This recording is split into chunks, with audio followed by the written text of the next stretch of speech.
Bienvenidas todas y todos, futuros ingenieros, a un nuevo vídeo de introducción al ensamblador 8086. En este vídeo lo que vamos a intentar es repasar la parte de vectores, sobre todo para reforzarla, porque bueno, habéis estado preguntando en tutorías varios de vosotros sobre este tema y pues supongo que será una duda común. Entonces los profesores hemos decidido hacer un vídeo al respecto, recordando brevemente la definición que hacíamos de los vectores y sobre todo viendo la parte de procesamiento.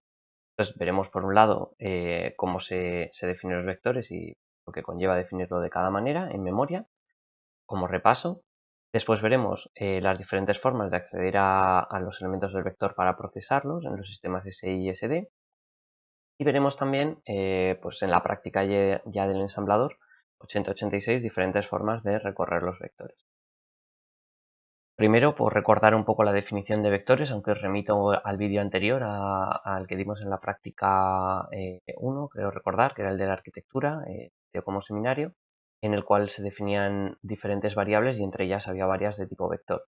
Bueno, pues en primer lugar tenemos la definición, está en la parte izquierda, que serían las definiciones de datos que irían en el data segment, en el segmento de datos, y tenemos una primera variable, que es vector 1, que si fuese la primera variable que declaramos en nuestro programa, el primer elemento de esa variable iría a la posición de memoria 0, dentro del segmento de datos. Por eso, en la parte derecha, pues vemos que está dibujada la memoria principal del ordenador, la RAM que tenemos, donde aparecen dos columnas, la primera de ellas con la dirección, que siempre es un elemento de 16 bits, y la segunda con el contenido, que es un elemento de 8 bits. Por eso vemos que las direcciones, pues bueno, se componen, los 16 bits seríamos los que tenemos detrás de los dos puntos, y lo que viene delante es porque al estar definidas en el segmento de datos, pues aparecen referenciadas como primer elemento, pues el valor del data segment, del registro del segmento de datos. En este caso, pues la variable vector 1 pues es de tipo db, por lo tanto cada uno de sus elementos va a ocupar 8 bits, es decir, una, eh, una posición de memoria. Y tiene tres elementos. El primero pues le hemos dado el valor 3, al segundo 5 en hexadecimal, hubiese dado igual darlo en decimal, lo hemos puesto para que se vea que no hay diferencia, y el tercero sería el valor 10. Eso en memoria, por lo que veo a la derecha, pues puedo ver que está el valor el 3, 5 en la posición de memoria 1 y en la posición de memoria 2 el valor A, sería el 10 pero en hexadecimal. En esa columna hemos expresado todos los valores en hexadecimales por si hacéis pruebas vosotros con el emulador para que os salgan los mismos valores. En la parte izquierda volvemos a ver ahora vector 2, que es una variable que hemos definido como tipo de W, es decir, cada uno de sus elementos para tener 16 bits, independientemente de que sean más grandes o más pequeños. Por ejemplo, el primer valor pues se ve que es grande, 1254 en hexadecimal. Como ya vimos, se va a almacenar en la siguiente posición de memoria que haya libre. En este caso, pues como vector 1 ya ocupaba 3 huecos de memoria, pues a partir de la 3 empezaríamos a definir vector 2. En este caso, pues como el primer elemento es de tipo de W, todos los elementos son de tipo de W, pues el primero de ellos es 5412, por lo que vemos en memoria, porque ya comentamos el tema del Little Indian, que era justamente cómo se almacenaban los valores al revés cuando almacenábamos valores, mejor dicho, muy grandes en registros que eran más pequeños o zonas de memoria que eran más pequeñas. Lo mismo nos ocurre con el valor 43, que se almacenaría como, realmente sería el valor 0043 si lo representásemos esos 16 bits. Entonces la forma inversa pues sería 4300, que es justamente lo que vemos que está ocupado en las posiciones de memoria 5 y 6 respectivamente. Después, lo que hemos creado son dos definiciones que son equivalentes. Serían vector 3a y vector 3b. Las dos crean tres huecos de memoria, como los dos vectores en el tipo de B, pues serían únicamente tres huecos, y todos ellos inicializados a 0. Para no duplicar las variables y como son la misma definición, pues en la parte derecha solo hemos representado una de ellas, genéricamente vector 3, que daría igual que fuese vector 3a o b, cualquiera de las dos valdría. Y lo mismo hemos hecho abajo con vector 4a y vector 4b. En la primera de ellas pues hemos definido un vector que tiene una serie de elementos que se pueden representar como caracteres, otros podrían haber sido hexadecimales, otros podrían ser decimales. En este caso, pues tenemos combinados caracteres ASCII, la L, la O y la W, que van entre comillas simples. Después caracteres decimales, el 10 y el 13, y luego volvemos a tener un carácter dólar, que es un carácter ASCII que indica final de cadena. La definición de vector 4b es equivalente a la de arriba, hace exactamente lo mismo, pero es más corta, nos evita separar cada elemento de código ASCII y los podemos definir de una manera única entre comillas dobles. En cualquier caso, lo que produciría esto pues es la L ocupa un byte o otro, ya llevaríamos 2, W 3, 10, 4, con el 13 tendríamos ya 5 bytes reservados y con el dólar 6. Con esos 6 elementos de memoria que estamos reservando son lo que vemos en la parte derecha con los valores hexadecimales que tomarían y también hemos puesto una nota para que se vea pues, que uno de ellos, el primero, pues representa la L, el segundo la O, el segundo la W. Cuando nos encontramos una A, pues ocurre lo mismo que nos pasaba al principio con vector 1. El valor es el 10 en decimal. Con la D pues nos pasa parecido, es el valor 13 en decimal y por último pues el carácter dólar. Bueno, recordado esto, una duda que normalmente estáis comentando en prácticas, bueno, intentáis sumar a un vector un valor. Y esto, bueno, pues la única instrucción que hemos visto para sumar es add, add, y si a una variable le sumamos un valor, pues ya sabemos que directamente a esa variable pues, vale 3 y le sumamos 2, pues esa variable toma el valor 5. El primer elemento, el primer operando, el destino de la operación. En este caso, pues estaríamos sumando dos escalares. La operación add suma escalares, es decir, valores que no son vectores, que tienen un solo elemento. De hecho, bueno, los sistemas escalares, como estamos utilizando nosotros en la máquina 8086, que son lo que conocemos como SISD, Single Instruction, Single Data, una única instrucción y un único dato. Si tuviésemos varios datos para una única instrucción, por ejemplo, nos imaginásemos que hubiese una operación que se pudiese llamar, que no existe en la máquina 8086, ADDV, que sumaría, por ejemplo, o bien dos vectores o bien a un vector el número 3 a todos sus elementos, pues por ejemplo podríamos escribir ADDV espacio var 3, siendo var 3 un vector que tenga pues, los elementos que sea, coma 2. Y eso podría llegar a sumar a todos los elementos del vector 2. El problema es que eso no existe, como os comentaba, en la máquina 8086. Entonces este tipo de instrucciones no las vamos a tener.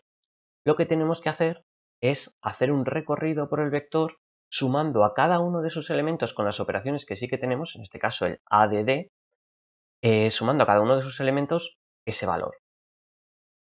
Por recordaros, lo que haría realmente añadir a vector, a un vector que tengamos declarado en memoria, con la operación add el valor 3, por ejemplo, lo que haría realmente es sumarle 3 únicamente al primer elemento de ese vector. Es decir, es equivalente a poner add vector corchetes de 0, 3. Lo veremos ahora un poco más adelante haciendo una práctica y veremos diferentes opciones que tenemos ahora para recorrer los vectores. Un ejemplo típico que vamos a ver, y de hecho lo vamos a utilizar mucho, es utilizando la instrucción loop, el bucle loop, para poder hacerlo. No es la única solución que podemos utilizar, existen otras, pero bueno, lo importante del loop, vamos a tener que tener en cuenta dos cosas, es que se repite siempre cx veces, y por otro lado, si queremos que se repita cx veces, cx lo vamos a hacer coincidir con el tamaño que tenga nuestro vector para poder procesar todos los elementos del vector. Y el problema que nos vamos a encontrar es que aquí no existe ninguna función que devuelva el tamaño de un vector. Por lo tanto, lo que vamos a tener que hacer es nosotros guardarlo, si es que lo necesitamos, en algún tipo de variable.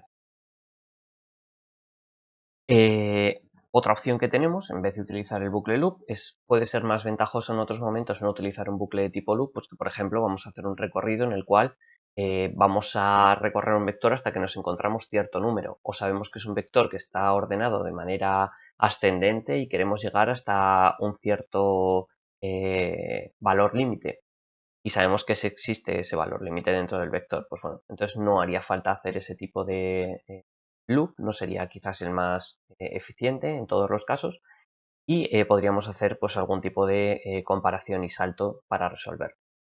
Bueno, vamos a ver ahora el primer ejemplo, que sería básicamente, pues bueno, suponemos que conocemos el tamaño del vector y queremos recorrer todos sus elementos, por ejemplo, para sumar 2, el valor 2 a todos sus elementos.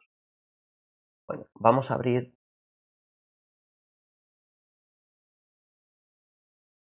el emulador. Tengo ya cargado un ejemplo para no perder mucho tiempo en el vídeo. Y vemos aquí que hemos definido una variable que llamamos mi vector, que tiene 3 elementos y es de tipo de b. Para otras pruebas que haremos un poco más adelante, pues hemos definido otra variable que también tiene 3 elementos y que es de tipo de w. Como hemos comentado que para ese tipo de vectores, como no tenemos el tamaño, vamos a guardar el tamaño que tiene el vector en una variable. En este caso, pues bueno, he definido una variable para que sea más cómoda de tipo de w, que indica el tamaño de esos dos vectores. Y luego, para un último ejemplo también, pues hemos creado un vector que en este caso pues es de caracteres, que es lo que conocemos pues como una cadena. Da igual hablar de vectores de caracteres o de cadenas. Bueno, lo que comentábamos al principio, de que hay la instrucción que muchas veces intentáis hacer directamente y no funciona y no entendemos muy bien por qué no suma el vector todos sus elementos, vamos a probarla en la práctica y veremos cómo realmente no hace lo que debería. Haciendo una traza, como hemos visto en los vídeos de Pilar, deberíamos ser capaces de ver qué es lo que ocurre. Ya he aprovechado para no perder tiempo y he marcado cada una de las variables con el tamaño correspondiente, seleccionando el número de elementos correcto y además, pues bueno, mostrándolo de la forma más cómoda en cada caso. Bueno, si ejecutamos nuestro código, veremos que ahora sumaríamos a mi vector 2.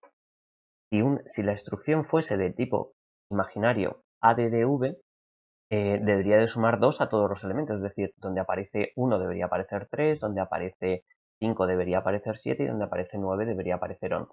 En cambio, como ya hemos comentado, es una operación escalar, por lo tanto solamente se suma el primer elemento.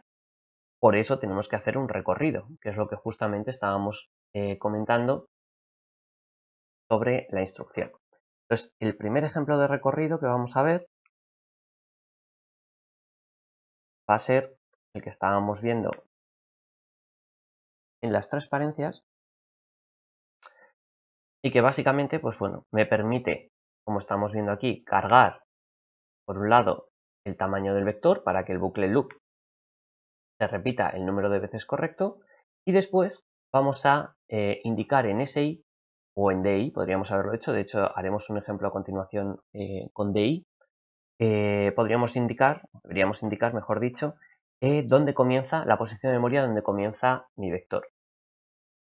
En este caso, bueno, vamos a sumarle 2 elementos a cada elemento del vector y vamos a probar si funciona o no funciona. La forma más cómoda de verlo, de nuevo, pues le damos a vars y vamos a ejecutarlo. Inicializo cx a valor 3, que son el número de elementos que tiene mi vector, cargo en SI donde comienza mi variable, en este caso como es la primera variable que está declarada en el programa, de hecho ya vemos aquí que es la primera que aparece, bien, aparecen en orden en este cuadro de diálogo, sería la posición 0, por eso SI me devuelve 0, veremos en ejemplos después que no ocurre esto. Añadimos a SI2, debería ocurrirnos lo que nos pasaba antes, es decir, el 1 se transforma en 3, y ahora si incremento SI debería pasar a valer 1, ahora mismo, 1, y vuelvo al bucle. Volveré a sumar, en este caso, lo que en la posición de memoria 1, que será el valor 5, le sumaré 2, con lo cual obtengo el valor 7, y como el destino de la operación era esa posición de memoria, la posición de memoria 2 se almacenará. Y por último, el 11. Vale. Con esto, el loop termina. Ya se ha ejecutado 3 veces. No ha hecho falta controlar de una forma extra con un CMP o con saltos ese tipo de condiciones. El problema que podemos tener con este tipo de bucles es que son muy cómodos, pero el loop siempre se ejecuta cx veces. Por lo tanto, si no estamos seguros de que el vector pueda contener 0 elementos, tendríamos que hacer un control adicional, ¿vale? Como vemos justo ahora en rojo en la transparencia. Si no hiciésemos ese control, el bucle se ejecutaría 2 a la 16 veces, ¿vale? Que sería el valor más alto que puede tomar cx, porque es un vector de 16 bits. Entonces, para evitar eso, pues hacemos simplemente pues, comparar cx con 0 y si fuese igual a 0, pues nos saltamos bucle, ponemos debajo de donde pone el loop bucle una etiqueta y hacemos el salto del JE a esa etiqueta. Bueno, el segundo ejemplo que vamos a ver es otro ejemplo de muy parecido al anterior, lo que pasa es que tiene una ventaja en algunos sentidos y es que podríamos en un momento dado, al no perder el comienzo del vector, podríamos utilizar ese comienzo para otras cosas. Si recordamos del caso anterior, lo vuelvo a poner un segundillo, perdemos, cada vez que incrementamos ese i, llega un momento que no sabemos dónde comienza mi vector. O sea, no tengo ya guardado dónde comienza mi vector. Siempre podría hacer un lea ese i mi vector en cualquier momento. Lo que pasa es que perdería, lógicamente, también el recorrido que estoy haciendo cada vez con el incrementar ese i. Podría hacerlo a otra variable y tampoco sería ningún problema. Pero bueno, otra forma de hacerlo que también puede venir muy bien muchas veces, por comodidad, por gastar menos recursos del ordenador, pues sería justamente el que vemos ahora mismo en el vídeo, que sería utilizar otro modo de direccionamiento que ya vimos en prácticas, que sería o bien poner corchetes bx, corchetes si, o bien directamente corchetes bx más si, que serían equivalentes. Entonces lo que logramos es, igual que antes, mover a bx el tamaño del vector, cargar en este caso bx la dirección base del vector, y a partir de ahí, bueno, si vale 0 y en cada vuelta del bucle, en cada loop, cada vez que vayamos a ejecutar ese bucle, antes del loop justo tenemos el incremento de si. Por lo tanto, si la primera vez vale 0, pero luego vale 1, 2, este valer 3 ya se va a ir, lo vamos a comprobar. Del mismo modo, bueno, bx en este caso pues sería constante y siempre valdría el mismo valor y podríamos utilizarlo, si estamos por ejemplo en un procedimiento o lo que sea, podríamos utilizar bx sin referirnos a la variable para saber pues, la primera posición del vector y si para saber el desplazamiento. Si nos vamos al código,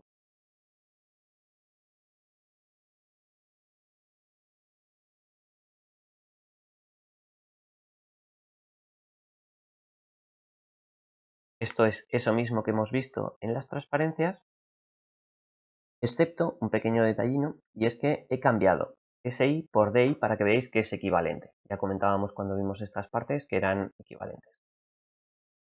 Bueno, pues si lo ejecutamos,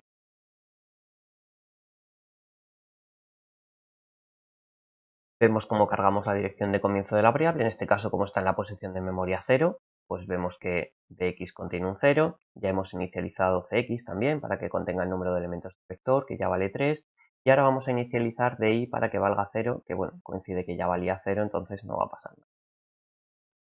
Lo que vamos a hacer ahora es ver cómo se graba en la posición de memoria bx, que vale 0, corchetes de i, que vale 0, pues 0 más 0 sería 0, pues en la posición de memoria 0 vamos a recuperar ese valor que es 1, le vamos a sumar 2, que sería 3, y lo vamos a almacenar en la posición de memoria 0.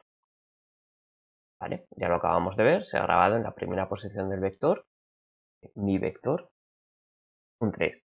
Ahora incrementamos de i pasa a valer 1, y en la siguiente vuelta del bucle lo haremos en el siguiente elemento, y en la siguiente vuelta del bucle el 9 tiene que pasar a ser 11. Ya no se debería repetir más porque le hemos dicho que se repita 3 veces y si nos fijamos además es fácil ver eso, estoy dando ahora hacia atrás, porque si nos fijamos en el bucle loop, voy a salir del bucle loop, antes de entrar en el bucle loop teníamos en cx un 3 y cada vez que se ejecuta el loop, cx se decrementa en una unidad. Ahora vale 1 y cuando pasa a valer 0 ya no se ejecuta. Bueno, con esto vemos otra forma de recorrer el vector y vamos a ver otra más.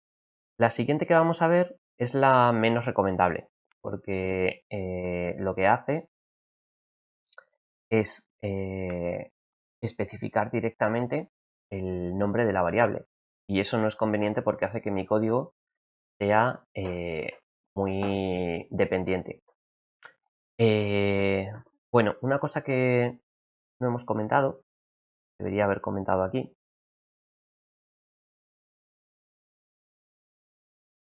es que si cambio,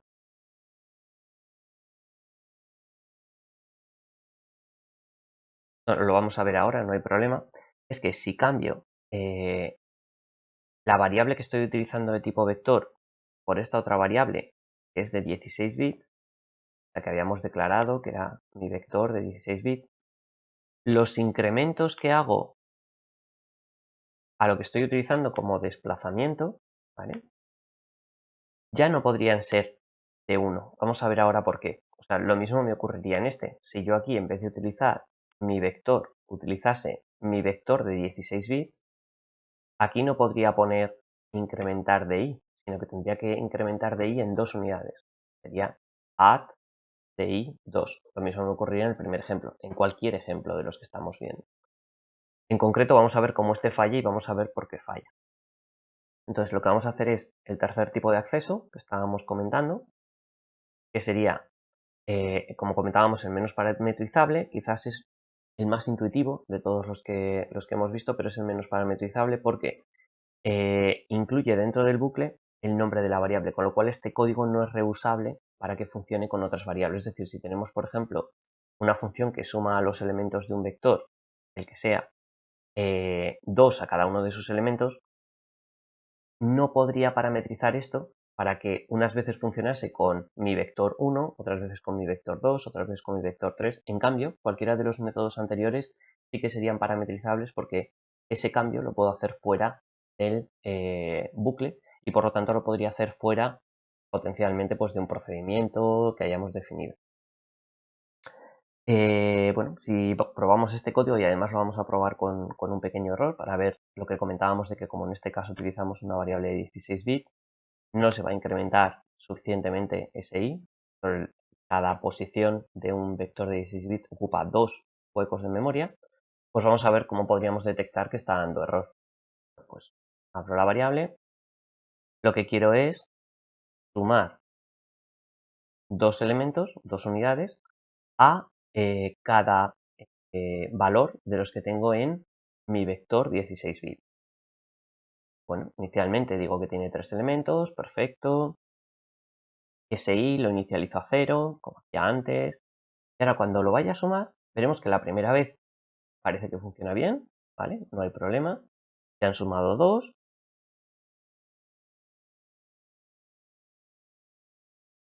Pero la siguiente vez ya no está cambiando lo que yo esperaría. Lo que esperaría es que aquí si hubiese cambiado la b más 2 serían d. Aquí debería haber aparecido una d y en cambio lo que se está cambiando, lo vuelvo a cambiar ahora, es en el primer elemento la d por la f. Si recordamos cómo habíamos definido las variables en memoria, la 43 estaría en la posición de memoria 0, 1, 2, 3. Esta sería la 4, esta sería la 5, esta sería la 6. Entonces, la forma correcta de hacerlo simplemente sería cambiar aquí este INC6 por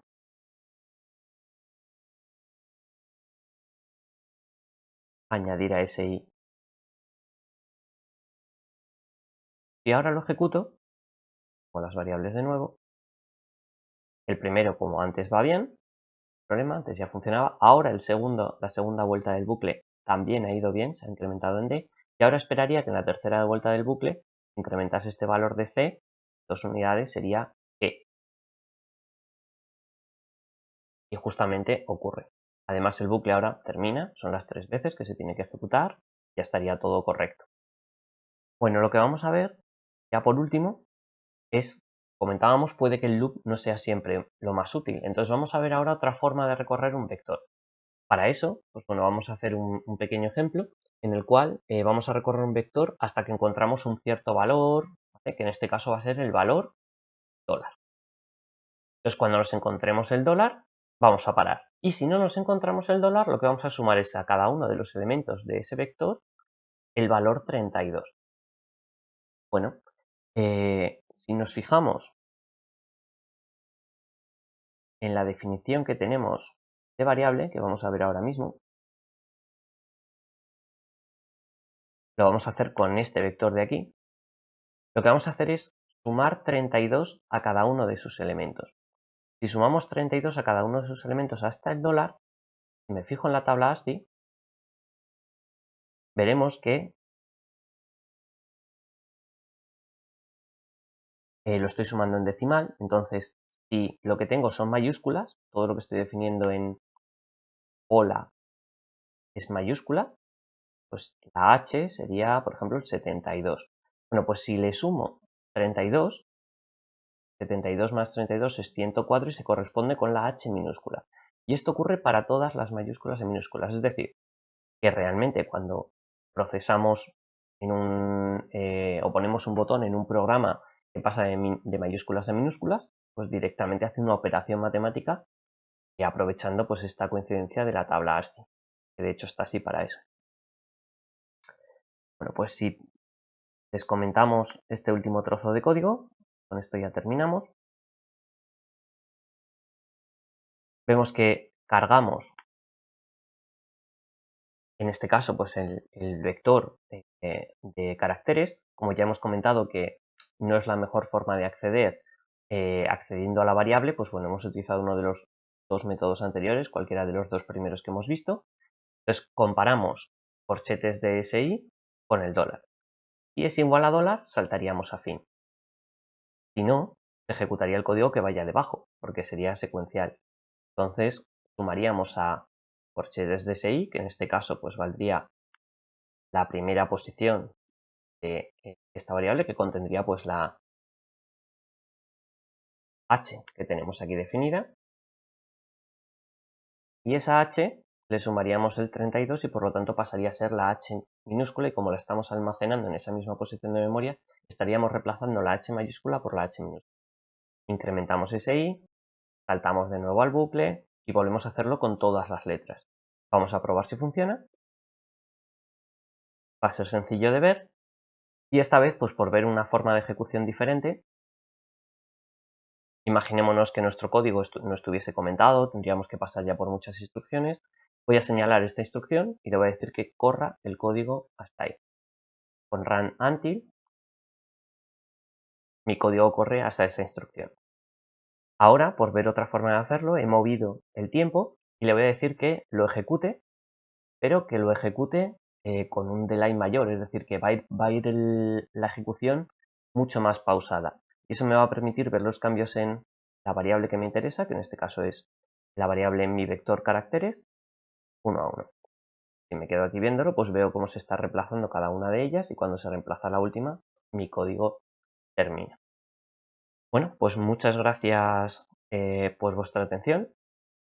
La única cosilla que hay que comentar en esto, que gracias a Dios he puesto la nota y no me he olvidado, es que si no estamos seguros de que el elemento buscado esté en la cadena, es decir, que la cadena terminase con un dólar, este código jamás terminaría, porque el salto es un JMP, que es un salto incondicional, es decir, es un salto que se produce siempre. Y como estamos volviendo hacia arriba, siempre se repetiría, sería infinito. Entonces nos tenemos que, este tipo de ejemplo pues sirve cuando sabemos que siempre al final, por ejemplo, hay un dólar, o que siempre al final de una cadena que teclea el usuario, que es algo también habitual, hay un 13, que es el enter. Entonces, bueno, podríamos utilizarlo para hacer comparaciones de este tipo. Bueno, como os comentaba, pues muchas gracias y nos vemos en próximos vídeos.